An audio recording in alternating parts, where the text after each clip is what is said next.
अमरावतीमध्ये net set आणि PhD पात्रधारक संघटनेने विद्यापीठ गेटसमोर एकदिवसीय धरणे आंदोलन केले। त्यांची प्रमुख मागणी आहे की 17 सेमिस्टर पद्धती बंद करून वार्षिक पद्धतीने परीक्षा घेतली जावी। याशिवाय वरिष्ठ महाविद्यालयात रिक्त असलेल्या 12,000 शिक्षकांच्या पदांची त्वरित भरती केली जावी। अमरावतीतील संत गाडगेबाबा विद्यापीठ गेटसमोर एकदिवसीय धरणे आंदोलनात 2017 पासून लागू झालेल्या सेमिस्टर पद्धतीवर निषेध व्यक्त केला जात होता। विद्यार्थ्यांच्या प्रवेशांमध्ये घट झाल्याचं संघटनेच्या कार्यकर्त्यांनी स्पष्ट केलंय। विद्यार्थ्यांचे प्रवेश कमी होणं हे एक गंभीर संकट आहे। 17 सेमिस्टर पद्धती लागू केल्यामुळे त्यांना अनेक अडचणी येत आहेत। यासाठी आम्ही मागणी करत आहोत की वार्षिक पद्धत परत लागू करा। तसेच महाविद्यालयात शिक्षकांच्या 12,000 जागा रिक्त आहेत, त्यांना त्वरित भरावा। विद्यार्थ्यांची आर्थिक लूट थांबलीच पाहिजे, थांबलीच पाहिजे, थांबलीच पाहिजे। होश में आओ, होश में आओ, होश में आओ, होश में आओ। महाराष्ट्र सरकार होश में आओ, होश में आओ, होश में आओ, होश में आओ, होश में आओ, महाराष्ट्र सरकार होश में आओ। या आंदोलनात एनईटी, एसईटी आणि पीएचडी पात्रधारक संघटनेचे सदस्य एकत्र आले असून ते विद्यापीठ प्रशासनाचे लक्ष वेधून घेत आहे। आज संत गाडगेबाबा अमरावती विद्यापीठाच्या गेटवर नेट सेट पीएचडी पात्रधारक संघटनांनी परमनंट प्राध्यापक भरती, यूजीसी रेग्युलेशन ड्राफ्ट 2025 आणि त्याचबरोबर सेमिस्टर पद्धत बंद झाली पाहिजे या संदर्भात एक दिवसीय धरणे आंदोलन आम्ही ठेवलेलं आहे। सगळ्यात महत्त्वाचा मुद्दा हा आहे की यूजीसीने जो यूजीसी रेग्युलेशन ड्राफ्ट 2025 काढलेला आहे तो अतिशय वाईट आहे।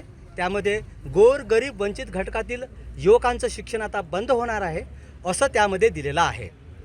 5 तारखेपर्यंत 5 फेब्रुवारीपर्यंत त्यांनी आम्हाला फीडबॅक मागितलेलं होतं सगळ्या देशामधील विद्यार्थ्यांना, प्राध्यापकांना, शिक्षकांना। आम्ही फीडबॅकमध्ये त्यांना हे रेग्युलेशन रद्द झालं पाहिजे असे मेलसुद्धा पाठवलेले आहे आणि आज 5 तारखेला आम्ही आज इथे आंदोलनाला बसलो आहे। त्याचबरोबर परमनंट प्राध्यापक भरती चालू झाली पाहिजे, कारण की केंद्र शासन आणि राज्य शासनाने, विशेषतः राज्य सरकारने महाराष्ट्रामध्ये नवीन राष्ट्रीय शैक्षणिक धोरण लागू केलं आणि नवीन राष्ट्रीय शैक्षणिक धोरण अंमलबजावणी करण्यासाठी पुरेसे शिक्षक नाही आहे, पूर्णवेळ प्राध्यापक नाही आहेत। अंमलबजावणी कशी करावी, महाविद्यालय कसं चालवावं यासाठी आम्ही इथे येऊन बसलो आहे आणि राज्य सरकार आणि केंद्र सरकार म्हटल्यानंतर युनिव्हर्सिटी ग्रँट कमिशन ज्यांना आम्ही निवेदन पाठवून त्यांना विनंती करतो आहे की हे रेग्युलेशन रद्द करावं आणि पूर्णवेळ प्राध्यापक भरती करावी। त्याचबरोबर सेमिस्टर पॅटर्न यासाठी रद्द करावं की ग्रामीण भागामधील विद्यार्थी हा सेमिस्टरसाठी पुरेसा नाही, कारण की त्यांना रोजगार महत्त्वाचा आहे आणि तो 6-6 महिने महाविद्यालयामध्ये येऊन 6-6 महिने परीक्षा देऊ शकत नाही। तो परीक्षार्थी झालेला आहे, त्याला बुद्धिवान बनवायचं आहे। त्यासाठी आम्ही हे आंदोलन आयोजित केलेलं आहे।